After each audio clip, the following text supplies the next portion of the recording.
Hey guys, we're making Cuban style natilla. So you're gonna turn your stove on to a medium high while you add your milk. There's no measuring cups in my grandma's house, so we're gonna use these coffee cups. We're gonna do 4 of these. You'll see me add the 4th one later.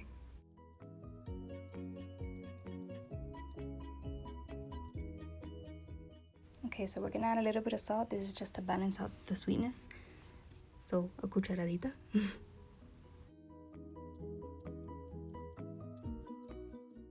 We're gonna add 1 whole can of condensed milk, 1 of evaporated milk, and a dash of vanilla.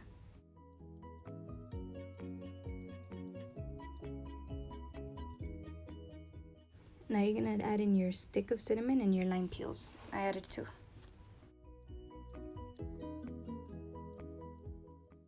So you're gonna mix that together and leave it alone while you do your egg mixture. So in a separate bowl or a pot, whatever floats your boat, you're gonna add 5 egg yolks.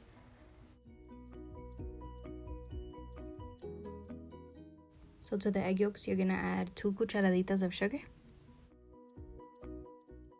You're gonna mix that together so we can start on our cornstarch mixture.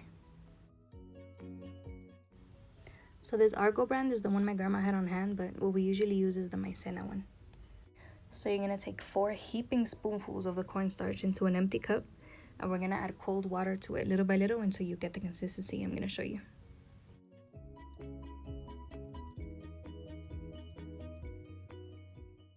So this is what you want it to look like. The purpose of the cornstarch in this recipe is to make the natilla thick.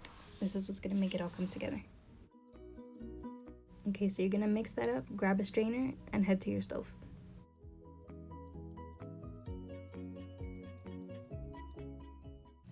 Okay, so the milk has started to bubble a little bit, and that's exactly what you want. You're gonna place your strainer over your pot, and you're gonna put in your egg mixture. The reason for the strainer is because the egg sometimes leaves a little boogery nasty bits, and you don't want that in your natilla. So here I am struggling with one hand filming and trying to do this, so my grandma came to save the day. So while you're pouring in your mixture, you're gonna stir it at the same time, and it's gonna get thick pretty fast.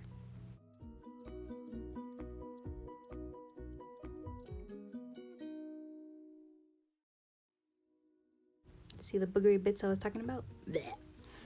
Anyway, this took about 2 minutes of mixing to get this consistency, and it's how we like it. So we're gonna turn it off now.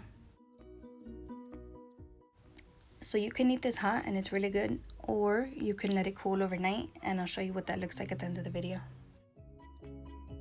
So here's my grandma putting it away in her little viejita bowls. Oh my gosh, she's gonna kill me for that. You know how old Cuban ladies are.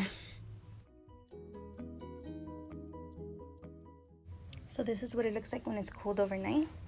And that's it, you guys. Hope you guys like it, and let me know if you make it.